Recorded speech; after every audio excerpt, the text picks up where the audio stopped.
Hey, look, we're here. We arrived. We made it.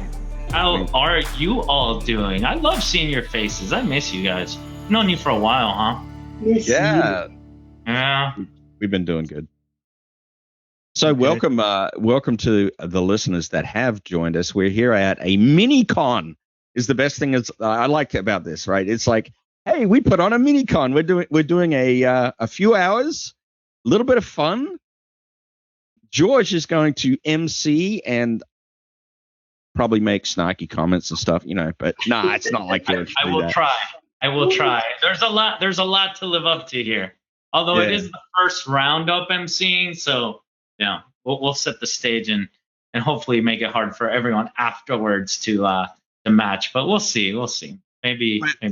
And if you look at your schedule, you'll see that I'm presenting today, which scares the dickens out of me. Kidding. Doesn't really.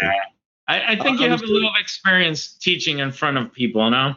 Yeah, I think I've done that before. I was doing my slides this week. And in fact, I was kind of slack this week. I was programming a little and then doing slides this week. So, but I was just finishing up this morning and I'm like, darn it, I've got too many again.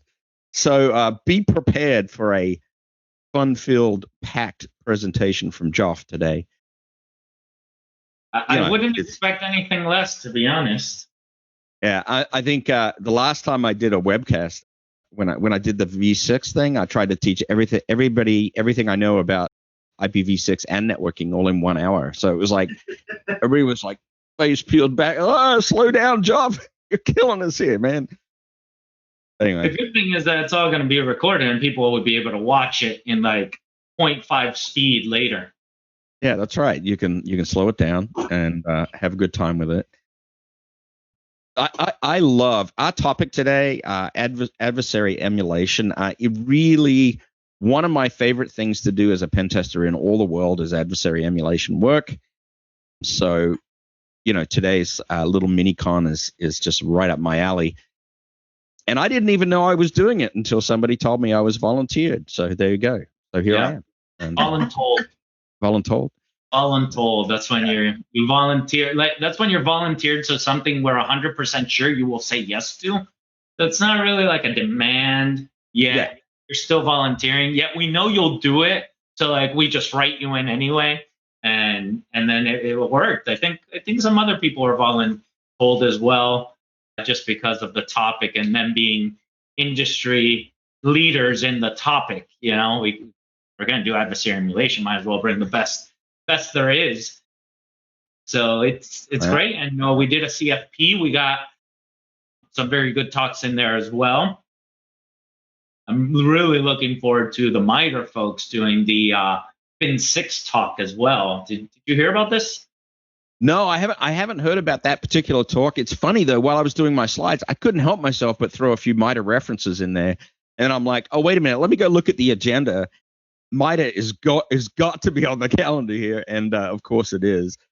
Exactly. But should be a bunch of fun. I'm sure they're going to talk more about it, but MITRE actually started back in, I want to say, the 60s, around a wartime era, and it's a federally funded research and development center. And then, of course, they use the Common Vulnerability and Exploits and Exposure System. They have CWE. They have MITRE. And then what's new here is that they've created a commercially funded center known as MITRE Ingenuity. And I was at City for 10 years, and I was the lead and being one of the founding members there. So instead of Attack now being funded by federal, it's now funded by commercial. And there's a whole bunch of groups. I was at City, we're one of the folks there, and I was actually one of the ones pushing for this Fin 6 adversary emulation plan, because then we give it to the community and everyone can emulate Fin 6 against themselves. And after many, many months, I want to say about 7 months, they're going to come talk to it. I think this is the first public talk they do since the release, which is awesome. We get to hear it here first. That is so cool. And we have Dan on. How are you, Dan? Hey, doing well. How are you guys? Good. I love that you have a purple shirt on because it's all about the purple team it's now. Very fitting, right? Hey, he's not the only one. I'm purple as well, although I back my contrast off on the camera. But yes, we're all about purple today, right? That's right. I went with the traditional hacker shirt color, black. Yeah. I went with the traditional Wild West Hackin Fest. Oh, nice. The hoodie. I love that hoodie. It's. Do you love it? I do. I love the hoodie. I'm actually going to introduce the entire Adversary Emulation Roundup first. This is our first Roundup ever as part of Wild West Hackfest, and it's half day, as you saw on the schedule. The schedule is available online, and we picked a topic, and it just happens to be my favorite topic in InfoSec. I think it's a lot of your favorite topics, but it might not be everyone's favorite topic. But after today, it will be. So, what is adversary emulation? We have brought Dan DeCloss in, who is going to bring us from 0 to 1 on getting an internal adversary emulation program up and running. We also have a bunch of other speakers, like Joff, of course, going to do a great talk as well this afternoon. We have the folks from Banter talking about their Fin6 adversary emulation plan that they just published. We have Adam Machinchi, as you mentioned, talking about how to emulate insider threats. And we have Kent and Jordan from Black Hills talking about purple teaming. So all awesome subjects. I'm so excited to be here. I'm glad that you're here. Thank you for taking the time to be with us and interact with us. And since it is exactly the type of at the top of the hour, we are going to start with our first presenter, who is Dan, and no one better than Dan to tell us and bring us and really kick off our adversary emulation roundup with a talk that will introduce anyone that has never heard of adversary emulation, or maybe they heard it because they see my nonstop tweets about it, but don't really know what it is or how to get started. Dan's going to cover that for us, which is awesome. And Dan has a ton of experience in this. He's the CEO of PlexTrac, which is a tool we use to create our reports and really show the value, right? Always when we do offensive security, it's about showing value. And PlexTrac does that. The talk has nothing to do with PlexTrac. We'll talk about PlexTrac later in a sponsored section. But Dan, you have like 15 years of experience. You started working when you were like 4 years old. Exactly. you don't even look 30, man. I know, yeah. it's the chin, right? But no, really, thank you for being here, Dan.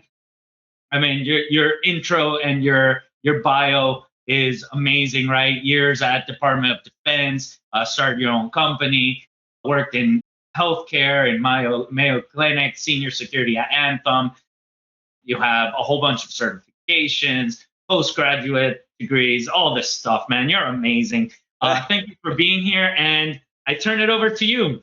Well, hey, thanks. Yeah, no, super privileged and honored to be able to share with you some of my experience in adversary emulation, and really thanks go out to you, George, and the Wild West Hackin crew for inviting me to speak. I like you said, I'm passionate about this. I've been passionate about it, whatever it was called, starting out, because I have always tried to focus on really what matters, and how to actually get the real work done in cybersecurity. And I really feel like adversary emulation is the place where we should keep a majority of our focus as practitioners.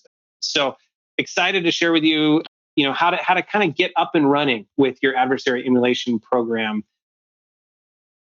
Just as a kind of an intro, thanks again for that intro. Mine's much shorter on the slides. So, but I'm the joker that's kicking this thing off, and so no pressure on content. But like George said, I've been around security my whole career. I went to the Naval Postgraduate School and got a master's degree in computer security, and started my career in the Department of Defense, doing lots of different things, wearing lots of different hats, building up a program, getting into penetration testing our own defenses and those kinds of things. And that's where I really started to recognize, where we needed to stay focused.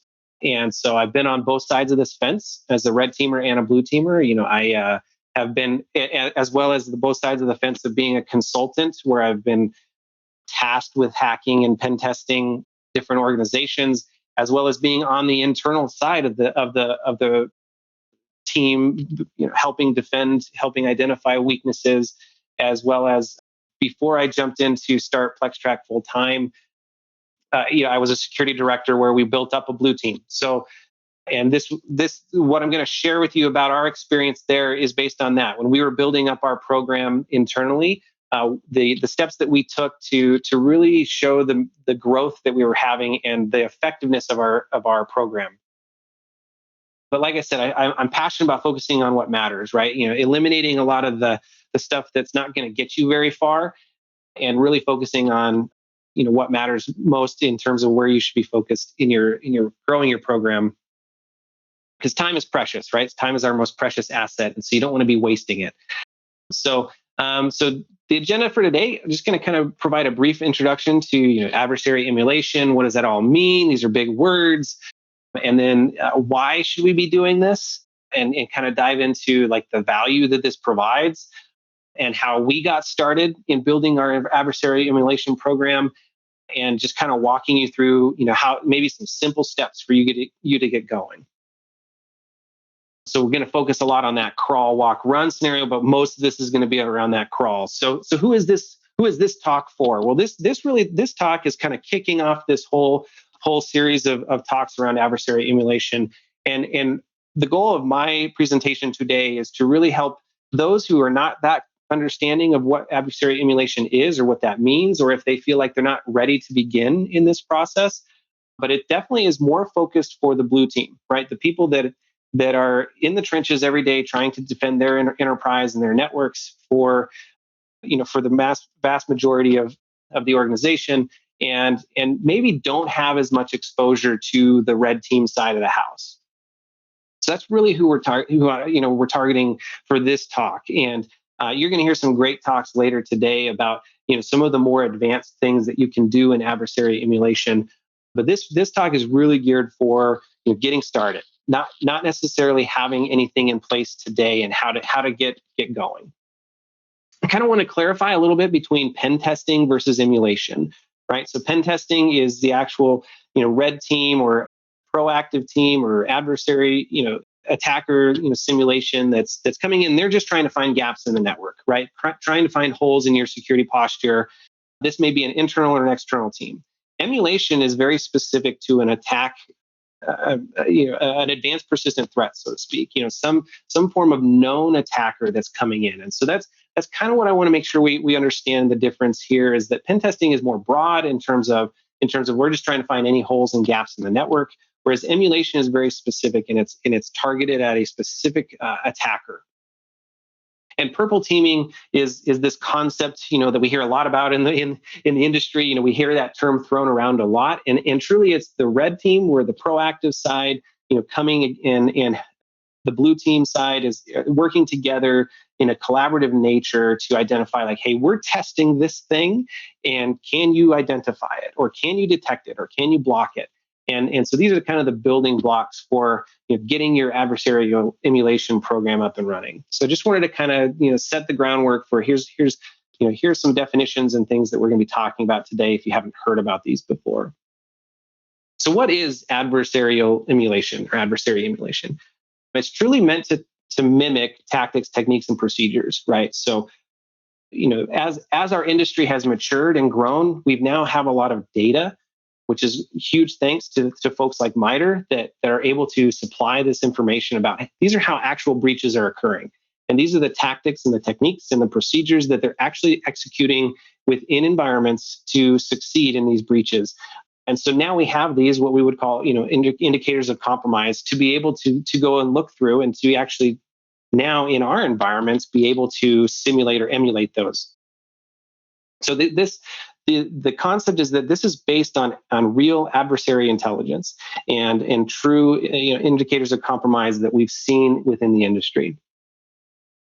And the goal of adversary emulation is to truly improve the defenses and the knowledge of the blue team if you have an internal red team to be able to emulate actual things that happen and then expand upon those potential techniques, in a different way to see, what your environment may be able to, what may or may not work in your environment. So I kind of have this little Venn diagram of you got the offense and the defense, whether that's an internal team or an external team, but you're working together, and this is where like the bigger the intersection you have, where that purple side is what I would consider winning, right? We're all working together towards the same goal, being able to identify the techniques and the tactics that are working or not within our environment, and we're all growing and learning together so that you can make your organization as secure as possible. So that's kind of like the what of whatever adversary emulation is, as we get started. But why? And I took some liberty. I was syncing with Adam and the Scythe guys. They have a little more simple graph of this, but really why we're doing this is to really show the value that the organization will get by if you can defend off that exfiltration phase or that those later stages in the attack life cycle. That's the greatest impact you're going to have on the business. Because if those things succeed later in the game, it's a much deeper impact to the business. You get on the front page of the news. You have to pay lots of money to help clean up after an incident. So we really want to identify all the different phases, and how successful they might be within an attack. I think that the most important question that you would ask when you're getting started is, what problem are we trying to solve? Right? It can be overwhelming, and it can feel very daunting to say like, oh man, I've got to cover all of these potential tactics that an adversary might be trying to conduct in our environment, and I have no clue where we could even get going. But really, the problem that you're trying to solve is to start learning how these are being conducted, to identify where your gaps truly are within your environment. Because every environment is going to be different. Every environment has focused on different security investments throughout the beginnings. So some people may have focused really hard on the perimeter, and now they need to focus more on the internal side, the privilege escalation techniques, the lateral movement techniques. Some folks may have started with those internal and moved outwards, so maybe they need to focus a little bit more on the exfiltration and being able to identify ingress and egress points. So the point is that we're taking the context of our environment and then emulating what an attacker might do in certain phases that we're concerned about. And ultimately, can we be breached? Which the answer is typically going to be yes, most of the time. You should have this mindset of it's not a matter of if, it's when, or we already are. We just haven't identified it yet. And then be able to identify how quickly can we detect these techniques within this life cycle. So it really provides business value and shows the impact, as you move along in the attack life cycle, how easy or hard it would be within each of these phases for someone to succeed in an attack. Okay. So one thing I also wanted to highlight is this, what I would call the maturity misconception. I think that when we talk about penetration testing and adversary emulation, these all sound like very, very advanced concepts, and we need to be in a very mature state before we even consider starting one of these things. And I would caution that is the wrong attitude to take. Attackers aren't going to identify their targets based on their maturity scores from whatever they're identifying this information. Or if you have your internal maturity ranking and you say, hey, by the time we get to here, we're going to then start our adversary emulation program. That's the wrong way to go about it, and that's my opinion. But when we were getting started, we weren't necessarily mature in all these different aspects, but we knew hey, we want to start now. Right. And so the goal here would be don't wait till you're fully compliant in PCI, or you have NIST CSF, or 800-171 compliance, or ISO 27001. You don't need to wait to get to these certain stages in your maturity life cycle to begin adversary emulation. And I think what you will find is that if you start now and you start small, you will definitely mature quicker. Because really the goal is that you're identifying the things that would actually work to succeed in a breach, and you can have lots of different data points that you're starting to collect, and truly you're going to mature faster. So the thing that I hope you take away from today is that you can get started in doing this today.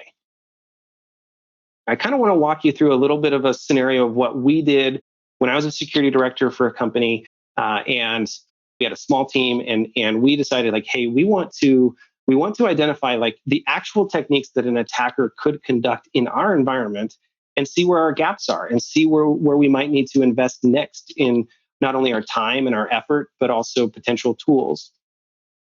I think you'll find that I'm of the philosophy of, don't go buy a tool and then see, what problem it solves. Start with your processes in your security program. Start with, how do we, identify certain gaps, and do those things manually at first, just to identify, like, okay, now I understand this is our process for identifying a security gap.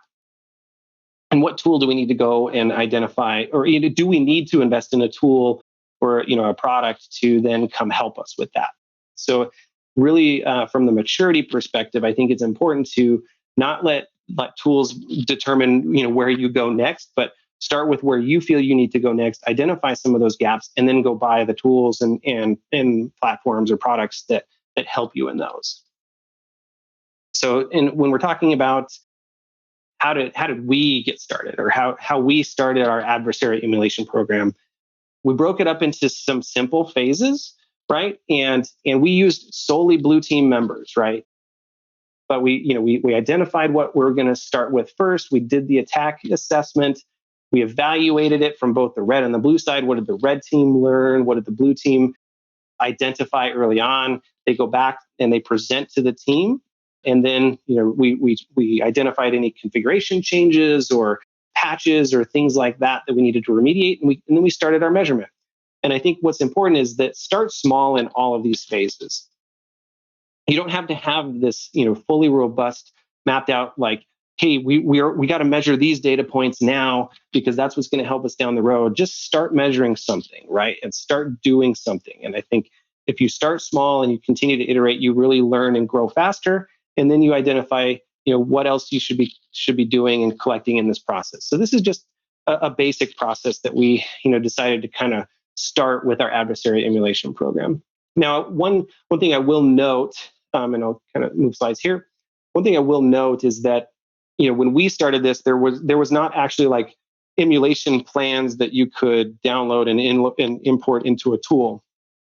MITRE ATT&CK matrix was just coming out, so we really adhered. I mean, looked at that as like this is a great resource, right? So there's lots of different intelligence gathering out there for how attacks are being conducted. I really appreciate the MITRE framework because it's normalizing and standardizing how we talk about these things from the tactics and techniques and procedures. So that's where we started.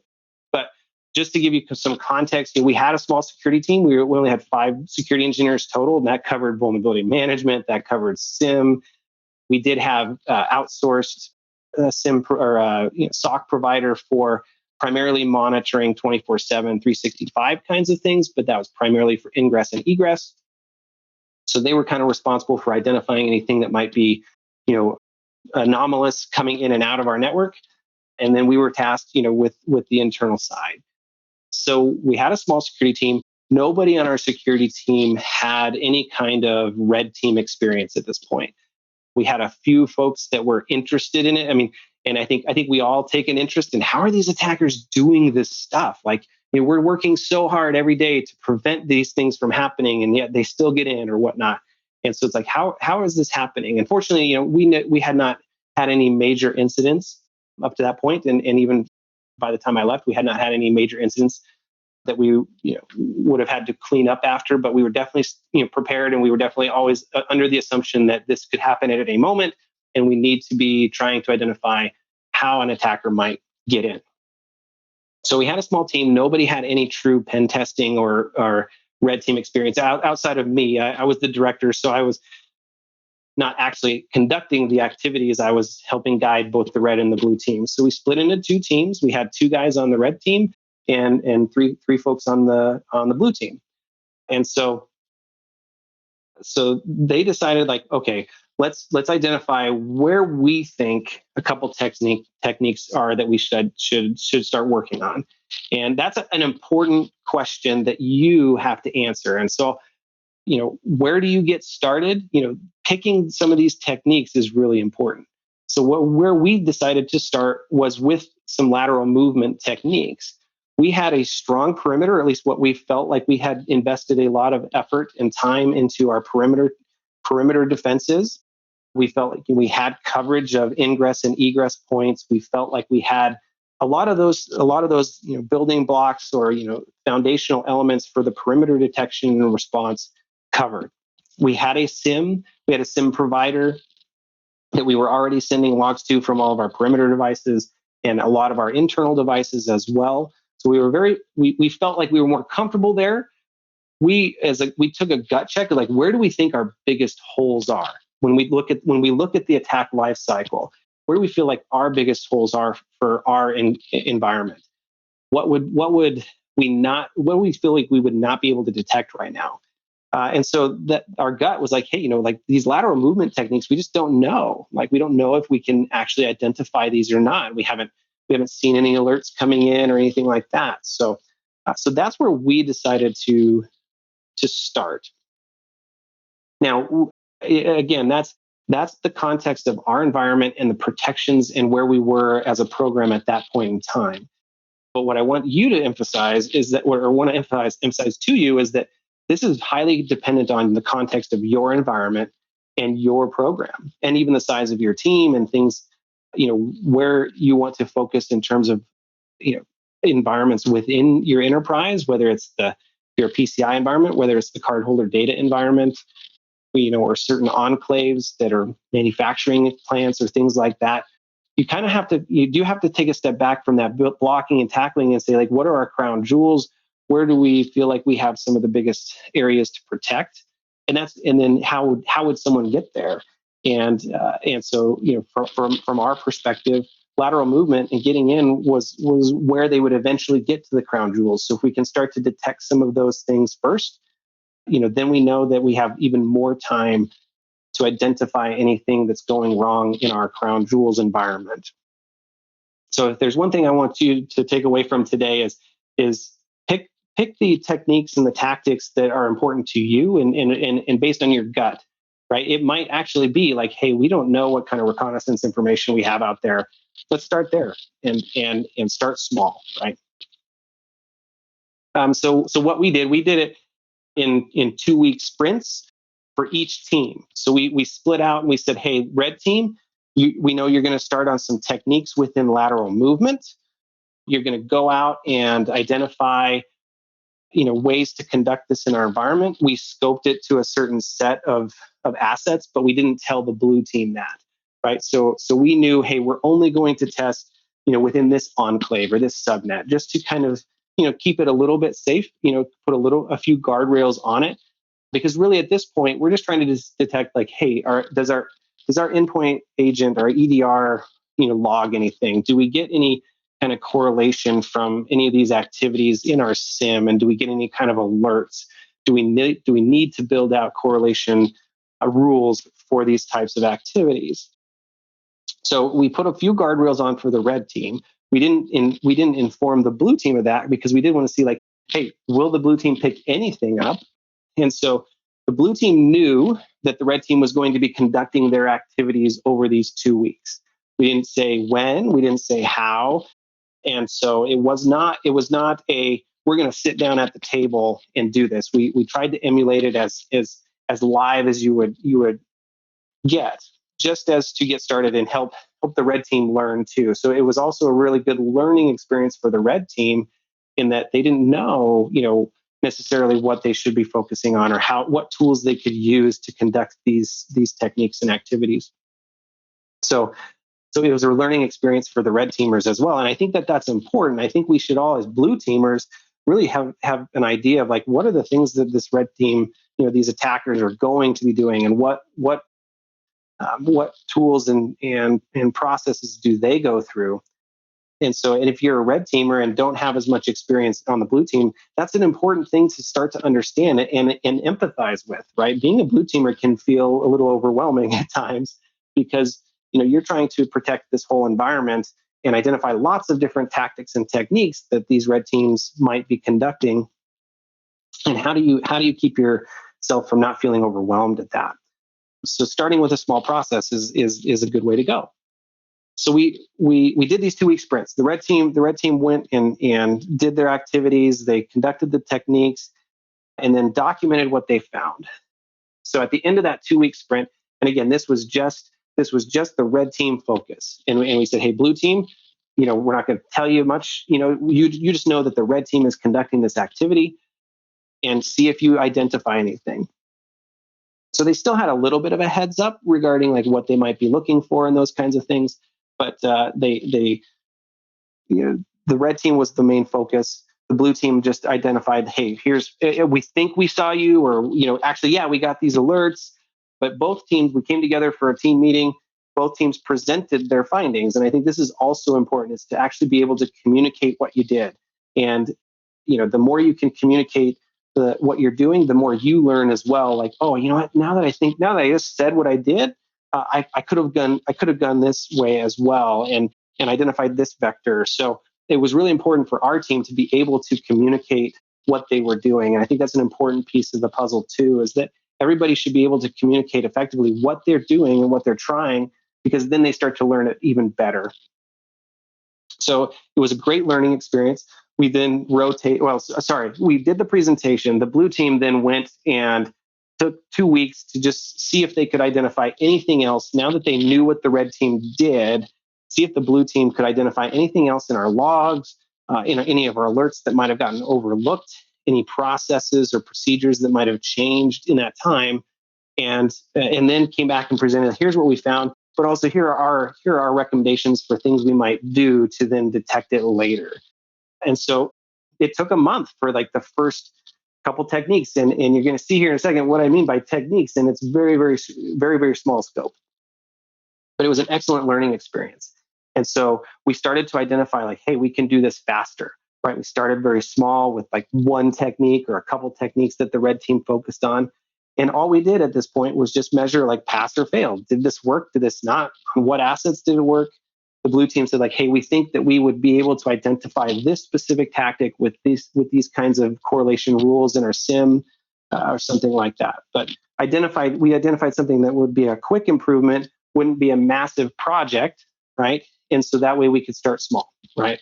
And I think that's another important aspect too, is don't come with recommendations from the blue team of like, hey, we've got to go, implement this 6-month process or a project for remediating this type of risk.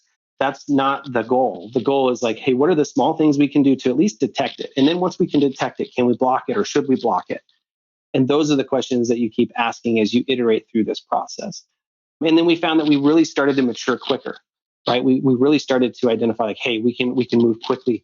And when it comes to our penetration tests, our annual audit or things like that, we saw more demonstrable results. Simply from the fact that our team members were thinking more proactive. They were thinking more as the attacker would, and then identified the gaps that they really should be focusing on from the blue team. So that's the basic process that we set in place, and we just started doing this in an iterative fashion. Kind of following that agile mentality of like, okay, every 2 weeks we're going to focus on a few techniques, and we're going to execute those procedures. And then we're going to, identify and document, communicate, and we're going to measure how we're progressing, and just keep going, right? And you start to get it into your daily habits, and it also keeps the blue team, a little bit more on their toes, like knowing some of these activities are being conducted, because it also keeps them in the mindset of like, hey, this might not be our red team. This might actually be a live attacker or a live adversary that's in our environment. How do we respond to this? So it definitely shifts the mindset from being purely reactive and reactionary to proactive, and it gets you also into that mindset of a little bit of threat hunting, right? So it was a very good experience. That's how we got started. So how do you get started, right? So we talked about splitting into teams. That depends on how you want to kind of organize your process. But how would you get started in this? Well, first you got to identify like what tactics and techniques and procedures are you going to do. You're going to hear a lot about Fin6 and the recently released adversary emulation plan and library from MITRE, which is awesome. Super excited about this, and a great resource. But don't start here. Don't start with the whole plan is really where I'm driving at. Where you really should start and where we started was like here, right? You've got 2 commands that you want to run. What happens when you run these 2 commands? Notice like when you're in the Fin6 emulation library plan, it breaks things down by the different phases, right? And then steps within that phase. So when you're just getting started, find like 2 techniques that you want to actually test from an actual emulation plan. There's a wealth of resources now out there around specific emulation plans. You're going to hear more about Fin6 today, so I won't dive too much into it. But it's an emulation or adversary that can simulate ransomware and many other things. So it's a really good place to start in terms of, hey, we have these resources available to us and they're free, and we don't have to have any kind of purchase product to do this, right? You're in a domain environment. You have Active Directory on your environment.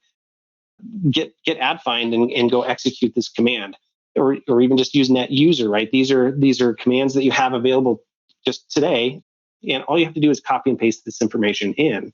So this isn't a good idea or a suggestion of like, how do you get started? So basically, let's just run this single command, right? And so when you're executing this command, you can come in and just open up a command prompt, right?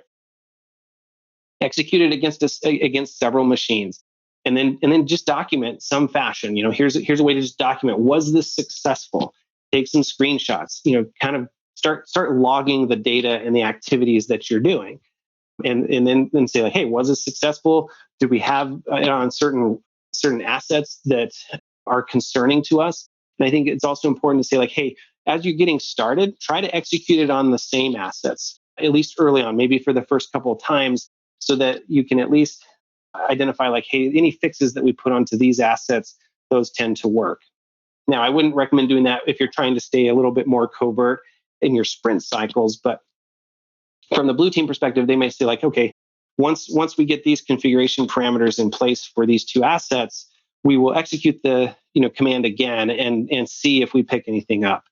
And that was kind of the more collaborative piece to the puzzle. So as part of that sprint, you're saying, okay, these did succeed. Were you able to detect anything? And if not, what do we need to change? And then we'll come back and do those changes on the right machines, and then try to see if we detect them again, or whatever configuration changes we made, does it block them or whatnot. So from the execution perspective, the red team should just document like, yeah, these are the machines that we executed it on. This was some evidence that we found, maybe a screenshot or 2. And then like, some of the time frames, like here's the actual timestamp of when we were running these commands. From the blue team side, like how do you detect? Did you block it? Did it alert? Did you have some logs at all? And then go from there and say like, okay, we did find, hey, we did have, we had an event log in Windows event forwarding, and the SIM just logged it, right? It didn't do anything with it. Didn't know what it should do with it. It didn't know that would be an abnormal command to be running on a workstation. And that's important information to know. And so from there, then you could either, you could say like, you could try to configure an EDR if it's a different type of command where it's like, hey, like Word shouldn't be spawning PowerShell or things like that, right? So you could configure things at your EDR, your endpoint detection response agent. Or, or just like, hey, let's log things and get an alert, and then we can start to track these down and try to, observe the behavior to really then determine, is this an attacker? Where are they trying to go? So there's certain maturity scales or maturity level of response that you can do. But I think at the beginning, you want to identify, did we have any kind of information around the activity being conducted? Where would we pick that up? Once we do have the activity, what kind of correlation do we want to provide to actually alert on it? I think anybody that's been, involved with SIM and SOC operations knows you can get very noisy very, very fast with certain alerts and logs. So it is one of those things where you just start small and you start to branch out as you identify the different techniques so that you're not getting alert fatigue as well. And that, again, that is an iterative process, and it can take quite a bit of time. And I think that's also another important thing to highlight, is that these things do take time, but they're the right things to be focused on. So it kind of in summary, what did you do, that succeeded? You've chosen these techniques. Did it succeed or did it fail? Why did it succeed? Do we have the logs and event information that we should be gathering? Once the red team has handed over their evidence and their findings to the blue team, what does the blue team need to adjust from a configuration perspective? Do we only want to alert? Do we need to go buy a tool? So if you are truly simulating like a command that would execute and successfully, encrypt your drive and provide that ransomware scenario, do we need to go purchase some form of endpoint agent that actually will stop this thing? And so if we do, we can now test it with this and say like, hey, we bought this specifically for this reason and it didn't work. Or this is great, it actually works. And obviously you want to simulate or emulate ransomware. You don't want to actually execute ransomware on your steps, just as a side note. But then, actually define some concrete next steps. Hey, we're going to identify these logs in Windows event logs, forward them over to our SIM, and the SIM is going to take the correlation of the execution of that within a user-based environment and or a specific set of users that really, on their workstations, they shouldn't be executing these kinds of commands.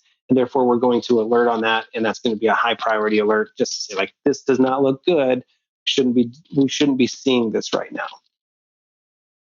So once you've done that, so basically you've identified everything and just go do it, right? Go do it and assess it and continue to evaluate.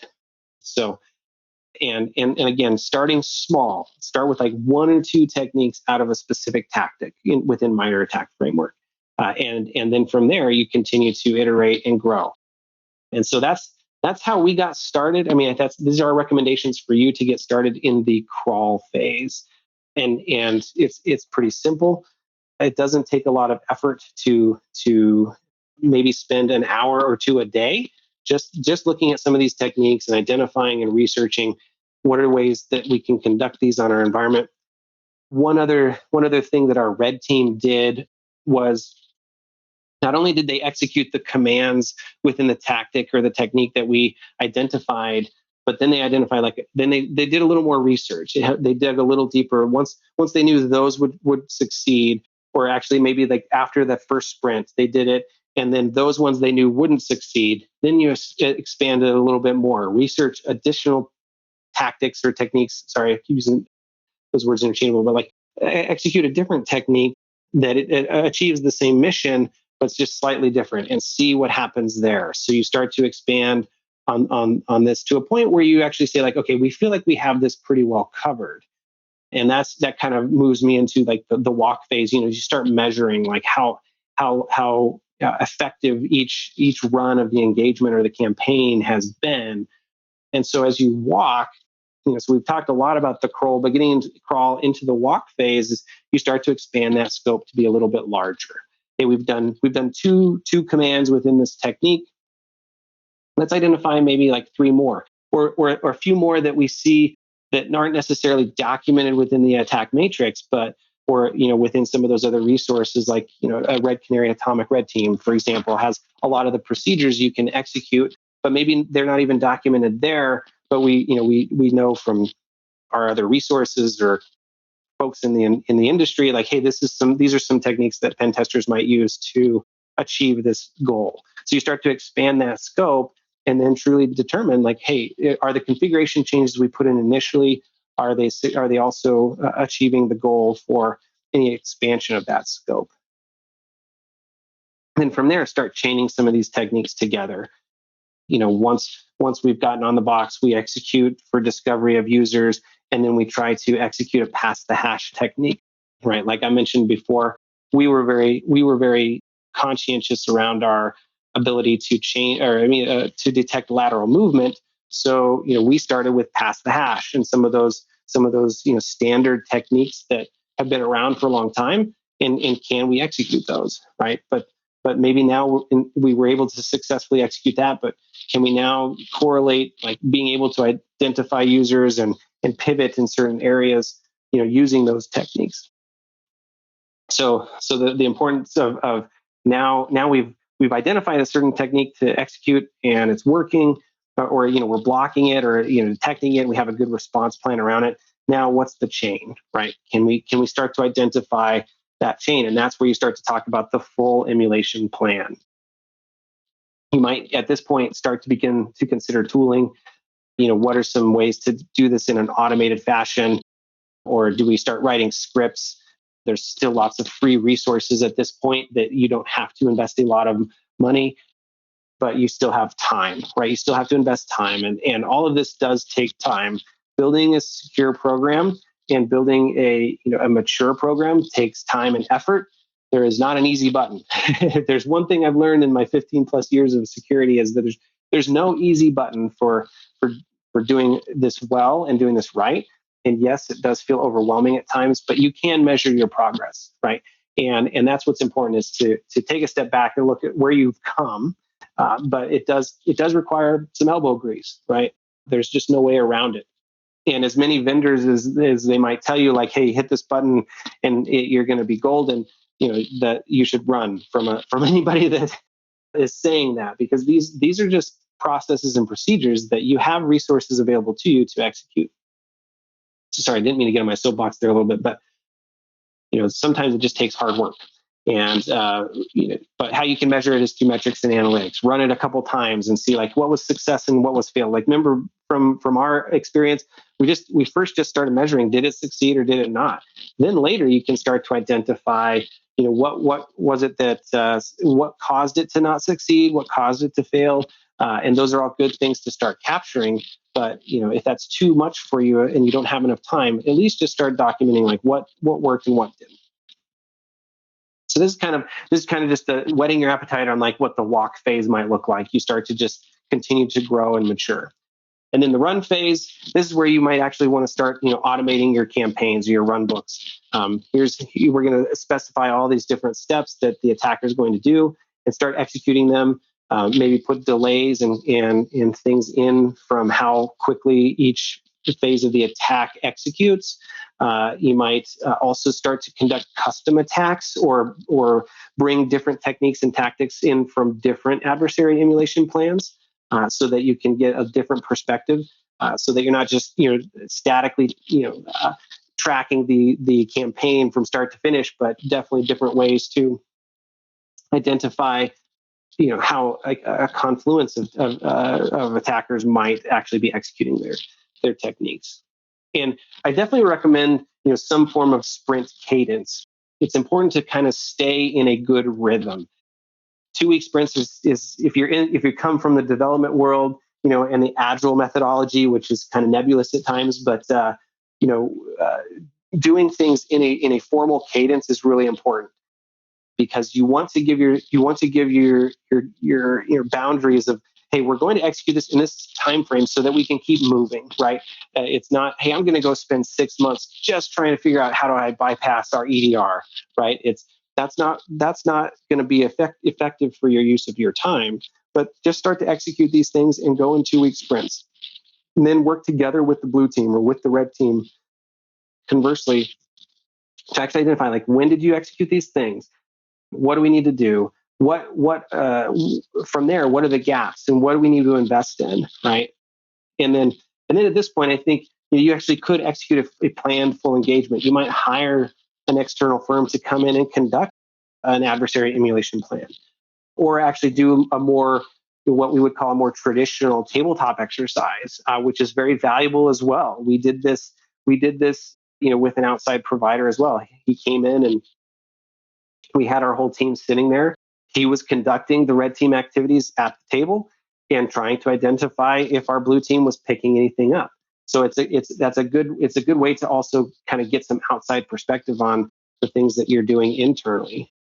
And I think a good point to bring up there is that you're not alone in this, right? You have resources available to you. This community is fantastic, always willing to share information. And I think that's a good thing about our community, is that, we're all in the same goal of making sure that we defend and protect, our environments, and that we are helping further the cause and the mission of security, right? That's the noble aspect of what we do. So, so reach out to resources. Hey, what are you guys seeing? What are you testing? And I think it's, when you actually have a consulting firm that might come in and do this for you, that's one thing you should look at when you're evaluating who's going to do this. Is like, are they going to just come in and do stuff and plop a report on our desk, or are they actually going to be collaborative throughout the whole process and even into the end? So wrapping up, I got 1 minute, so this is fantastic. My final thoughts. The whole point of adversary emulation is to start knowing your enemy. And this is where the true rubber meets the road when we talk about security and growing as our program. Yes, there are a lot of good frameworks out there that help you get started. Compliance frameworks, there's nothing wrong with these. But at the end of the day, your mission is to try and defend and identify when you've been breached. And the best way to do that is to actually emulate what an attacker would do in your environment. In doing so, this process will actually drive the investment that you make moving forward in your program. It will identify the gaps. It'll identify, like, hey, we need to go get a better firewall, or we need some application layer decryption in and out of our environment. And it'll help drive that, rather than the converse of somebody coming in and say, hey, you just need to go buy all these things, right? And there's pros and cons to that concept, right? But because time is a valuable resource, and what's your opportunity cost in identifying, hey, these tools we just need to go buy, versus no, we really need to evaluate if we need them, right? And that's only something you can identify within the context of your environment. But important as well is that take as much time as you need to start getting this process going. You don't have to feel pressure to go and get to the full emulation plan by the end of the quarter, or by the end of the year. Your environment, your context of where you're at in your maturity life cycle, it helps drive how quickly you can start to execute these activities. If you're a one-man shop, hey, it's going to be a great learning experience for you, because you can see both sides of the fence at the same time. And then you'll be able to identify with true metrics where you need to invest. And iterate. And that's really the concept of just keep doing it. Get in a cadence and do this. Test early, test often, and keep going, and communicate effectively your results. So with that, I thank you so much. I am super privileged again to have shared with you, how to kind of get rolling with adversary emulation, what we did that we found very successful. I'm always happy to answer any questions. And with that, I'll turn it back over to George. Dude, that was awesome. Thank you so much. And no better way to kick off an adversary emulation roundup, the first one ever, than with this intro. You covered so much. I think you answered a lot of questions as I was seeing them come in. You were like answering them. So I don't really have that many questions. You've answered most of them, like what's the difference between adversary emulation and simulation, things like that. You answered them in your talk. But the one that everyone is asking, and I want to address this now. In the roundup, we're not giving you sales talks, right? There were some screenshots of a particular tool, and that is the question I got the most asked, is what tool were you using there, right? And This was by design, so we did all of the speakers. No speaker is going to do a sales talk here. We're going to give you information for getting started. And I think this talk met that goal. But now we have some time between our next speakers, about 10 minutes, that if you don't mind, can you tell us something? What was that? I know the answer, but what tool was that? And I mean, if you can demo it very quick, I think we got like 20 questions around it. So yeah. So I mean, so we do have that capability within PlexTrac, to be able to have that collaboration between red and blue team. And yeah, like I didn't mention it in the talk because that's not the goal. The goal, you could do that in a spreadsheet, right? And it's just like, we have it available to us, so we're going to use it.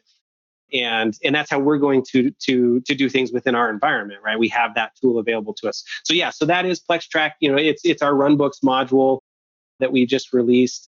But again, it's the whole goal. And I can bring up a demo of it here. But the whole goal of being able to get started somewhere, right? And you can build out your emulation plans and whatnot. So exactly. No, and while you do that, I think all of us got started with like Excel, right? I think right. We all tracked, and then like as you start growing, with the MITRE ATT&CK map, that we had like 160 of them when we got started. But then like we realized that there's multiple ways to do each technique. So then how do you just show that? And then how do you like add all the different ones and the sub techniques and this? And I think starting with Excel, like you said, or OneNote, like someone said, or Notepad works. But can you show us a little bit of PlexTrac and how to do it as organization? Sure. Yeah, so I mean, like we could even just come in and say, hey, I'm gonna do a run book on Fin 6, like that I think is going to be covered a lot today because MITRE just released their emulation plan that you can import in. And I even wrote a script. I hope to release it here soon, where you could, if you are a PlexTrac user, you can automatically create a run book out of it. But hey, Dan, yeah. Can you increase the size? It's hard to see everything at the resolution. Yep, is that better? Much better. Thank you. All right, cool. Yeah. So we've got, a run book that we're creating, and let's just say we want to cover just initial access, and we'll go ahead and say these are the two techniques that we're going to test. And from that, we have different procedures. In PlexTrac, we have the procedures from Atomic Red Team, Red Canary. You can create your own procedures, and that's what's nice about it. Is like as you continue to grow, and more IOCs come out, we'll try to keep those updated, according to like Red Team, Atomic Red Team, but you may have your own, right? And you already have done a lot of this already internally, so we'll go ahead and just select them all, and then we just apply it to a client. We're going to begin an engagement, and maybe we could even call it Fin 6, right? So then we would begin this new engagement, and now these are the procedures that we're going to execute, right? So we have all that information. We can come in here and we can say, okay, I'm going to execute this on the box. We can select the different assets. Let's see if I've got any select any. Yep. So we can identify some of those assets. Oops. Right. And and then we can specify any evidence specific to that asset. So it definitely ponage here. Right, and then you can also add screenshots. So we could attach an image or whatnot here, which you saw in the demo, and then we can just kind of specify some of the status, like, hey, this was partially successful or this wasn't. We could say, hey, this actually we want to add it as a finding in the report. The goal of PlexTrac with runbooks is to not only be able to identify what worked and what didn't, but then to actually get it into a report where you can measure and actually go remediate it. So from the blue team perspective, we may say that it was forensically logged and those kinds of things. We're going to say, hey, we're going to include this as a finding in the final report, and we'll go ahead and mark this as completed. And we can keep going down the list. So you'll see here, we've got this progress kind of execution of it. And then once we're done, we'll go ahead and it automatically creates a report where we can come in and adjust anything. But then we can actually say like, okay, George, it's time for you to go fix this, right? If you were a user in here, I would select you, but we can say like, hey, get on this. Yeah, you'd have to bring up my instance. And I just want to highlight something you said very fast that I think red teamers and exercise coordinators are going to enjoy. And that was, you can automatically create the report.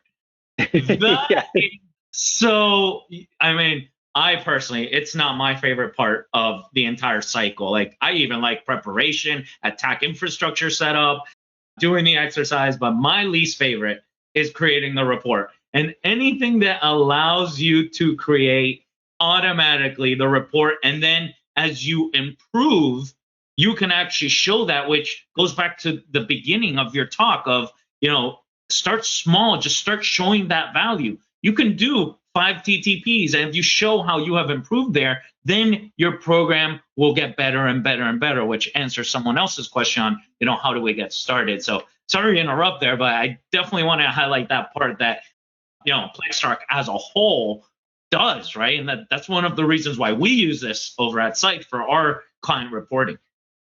Yeah. I mean, and that's, like I emphasized, I'm passionate about like focusing on what matters, right? And so when we started PlexTrac, it was around just getting that engagement lifecycle to a point where everybody can stay focused on what's actually important during the engagement, right? Hackers want to hack and they don't want to write reports, right? But it's important to write reports because that's how you communicate effectively to what the actual risks are and who needs to go fix them. From the blue team, they don't want to take a report that's 300 pages long and copy and paste that information somewhere else. So that's the nice thing about PlexTrac is once it's in a report, yes, we can export it, to custom templates, as you'll see here, and you can have all that other, language and things in it, so kind of briefly show you here if it opens. But of course, demo gods here take forever to open Word. But all right, you were totally not prepared for this demo either. I'm like, hey, there's 20 questions about what tool that was. Can you show a demo? Which also shows how easy this is. So no, for real, this was. Oh, look at that. Yeah. So we didn't have any executive summary, but we automatically get this into a document. This can all be customized as well. So, whatever format you normally report in, or if you want to have different templates for like executive summary information or detailed findings. So here's all that we logged and the execution steps and things like that. So it really streamlines that whole process and keeps you focused on getting the work done, identifying what needs to be fixed, and then the end user can come in and assign it to somebody. And I'll go ahead and change this to in process just to kind of show you what happens. So in real time, we now see these things moving the needle, right? You start to see, okay, now out of these 2 findings, one's being worked on. And if you were to come like back to your dashboard, you see like a total of here's all the stuff that's going on in our environment and how we're doing. And you can run some more advanced analytics. I think what did I label that as? Fin 6, right? So we can start to do some, we can start to do some analytics specifically on. So here was that campaign that we ran. And if we do it again, that'll show up so we can start to see the trend, right? That's awesome.